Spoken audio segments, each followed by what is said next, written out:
You get used to the smell of blood. You get used to the lies, the noise, and the crying.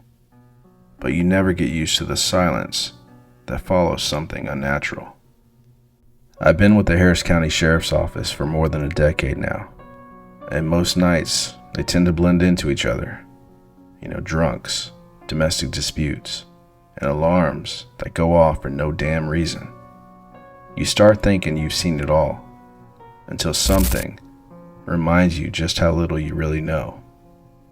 This incident happened back in late August, on a Wednesday night around 11 p.m. Summer had just ended, and school was back in session, and most people were just getting back into their daily routines. It had been a relatively quiet shift, until that call came through. EMS was already en route. All dispatch had in the call slip was, mother found 17-year-old daughter unresponsive in her bedroom. Now during this time, I was only a few months off the field training program, still getting used to working solo.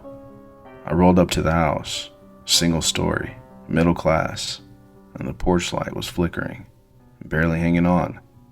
The screen door was wide open.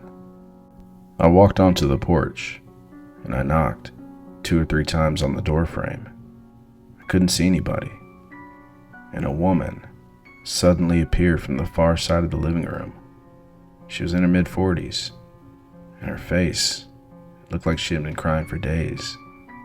Red eyes, puffy cheeks, but her voice, no emotion, just flat, robotic. "Over here," she said. "I found her in her room." "Okay, is anyone else home?" "No." "Is she breathing?" "No." She turned around and started walking down the hallway. No sense of urgency, no tears, just slow, mechanical steps. Every few seconds, she would look back at me, not out of fear and not for reassurance.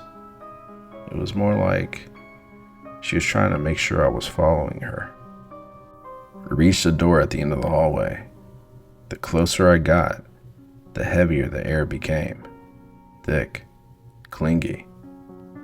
I could feel my skin crawl, almost like I walked through a spider web. I opened the door. I can still see it when I close my eyes. There she was, Abby, 17, hanging from a ceiling fan by an orange extension cord. Her head was tilted unnaturally to the side, and her mouth stretched wide open in a final, silent scream. Her eyes stared at the ceiling, like she had seen something just before. Rigor mortis had set in, and the smell hit like a brick wall. Death, and something else, something moldy. As I cut her down to lay her on the carpet, medics arrived. One look, and they backed out. There was nothing they could do. As I placed her on the ground, I noticed the way her fingers were curled, tight, and around nothing, like she died reaching for something that wasn't there. I turned to the mother. "She'd been gone for a while," I said. "Where were you?" Her answer chilled me. "I was playing bingo with a friend," she replied. "I got home, checked on her, found this." But the scene told a different story. There were candles all over the room, at least 8, all still burning. The air was thick, heavy with melted wax and something else, like rot and sadness, the kind of smell that you don't forget. On the walls there were letters, dozens of them, handwritten in jagged lines and taped up in random areas, all addressed to someone named Tim. Some of them had smeared ink, and others were burnt around the edges, like they had been held over an open flame. One of them had the words, "I'm ready," written over and over again in red ink. "Who's Tim?" I asked the mother. She didn't answer. She just pointed to the bed, and there it was. a Ouija board. "Tim," she finally said, "is her boyfriend, but he's dead." I asked her to explain. She told me Abby got the board a few months back. At first, it was just for fun, but then she got obsessed. She made contact with someone named Tim, a spirit, and after that, everything changed. She quit sports, her grades tanked, she wouldn't leave her room, and lately, Abby had been saying that Tim wanted her to join him. I'll admit, I thought it was mental illness, maybe trauma, a delusion that spiraled too far. It's a board game, right? Sold at Walmart, right next to Monopoly. But there was something about that room, something wrong. I've seen a lot of death, but this one stuck. The way the air felt, like it was watching you back. I escorted the mother back to the living room to wait for CID. And when they arrived, I cleared the scene soon after. I wrote my report, went home, business as usual. But the weird part, it didn't end there. That same night, I got home, I took a shower, I turned off the lights, and I laid down. The bedroom light, it turned back on.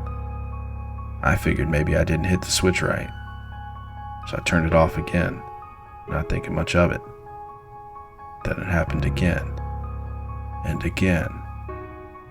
By the third time, I stood in the doorway and I watched it flicker to life on its own.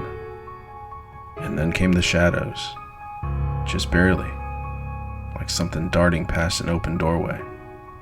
At first, I chalked it up to stress, maybe fatigue. But then objects started to move. A photo fell from the shelf across the room. Keys tossed onto the counter that would end up in the sink.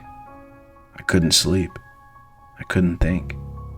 Every night, I felt something watching me, following me. It felt like whatever it was in that room didn't stay behind. Now, I've always been a man of faith. I keep a Bible in my patrol car.